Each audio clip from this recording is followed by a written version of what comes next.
Hi, this is Keisha with A Cup of Tea with KC, and this is the place to be if you want tips and tricks on how to live your best topsy-turvy life right now. Let's be honest, all of our lives are topsy-turvy, and this is just a little space that I give you a few tips to start living abundantly and start thriving right now in the middle of your topsy-turvy life. Yep. So grab a cup of tea, come join me, let's talk for a few minutes. Well, today I am drinking Trader Joe's chai tea. So delicious. Yes, it is. Chai tea is a black tea that's infused with a lot of bold and spicy flavors. It's got cardamom and cinnamon and ginger. It's just so delicious. I like mine a little creamy, so I put coconut milk and agave nectar, and it feels like fall in a cup. So yummy. It's absolutely my favorite. Yep.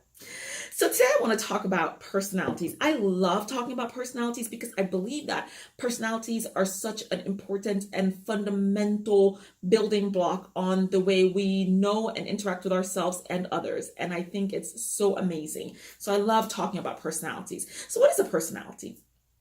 Personality basically is a very robust combination of all of your habits and traits and behaviors and responses and reactions and all of those things put together create and make your personality.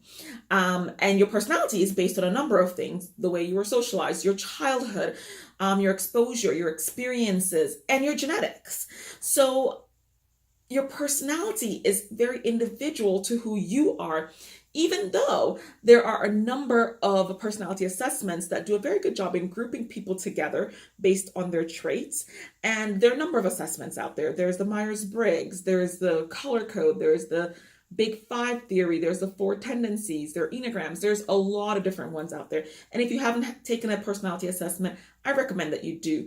I think that personality assessments provide very useful information for you to understand why you are the way you are. And it gives a lot of insight to other people's personalities. And it may answer a few questions that you might have about people that you interact with very closely, like your spouse or your boss. Why is your boss a micromanager?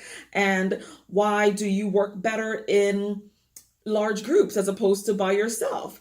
Or why is your spouse such a procrastinator? Or whatever the case may be. It's very informative and it helps to improve and build relationships. And I am all about improving relationships. So if you haven't done one, please, I do recommend that you do it. As a matter of fact, in my coaching practice, that's actually where I start with my clients, is doing personality assessments so that we can make some decisions around goal setting based on my client's individual personality type. So I do recommend it. Well, when you do have a sense of your personality, the big question on the table is, can I change my personality? And the long and short is no, you can't. Research shows that because a large part of your personality was formed in your young years and in your formative years, you can't go back and change those sensory inputs. So no, you actually can't change your personality. However, what you can and should do is, if there's a particular behavior or habit that you have around a trait that's not serving you well, then you absolutely can and should work on modifying that behavior and or that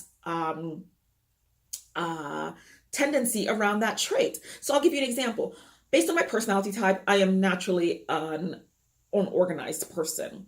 And I have been like that my whole life. Well, once I started parenting, once my kids were little, I realized that they weren't performing very well academically, and I didn't understand why. And so I was doing a lot of interventional things with tutoring, and I was ready to bring them home and start homeschooling in order to promote better academic performance. And once I started peeling away the layers, I realized that they were lacking organization skills. And where do you think they got that from?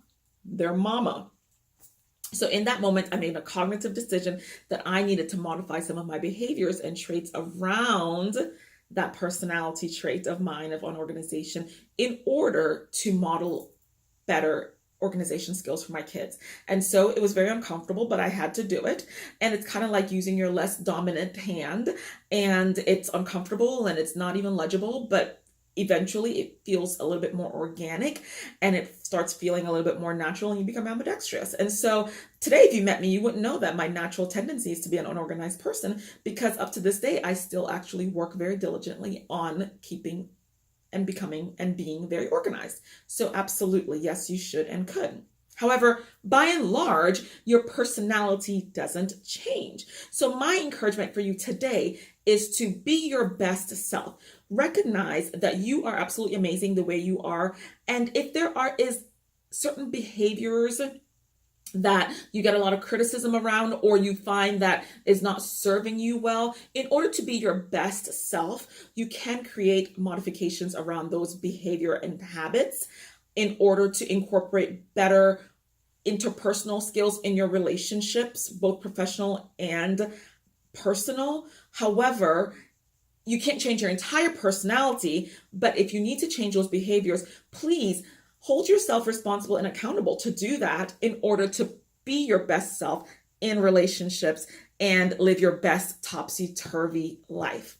I hope this little insight into personalities helps. If you have any comments or questions, please leave them below.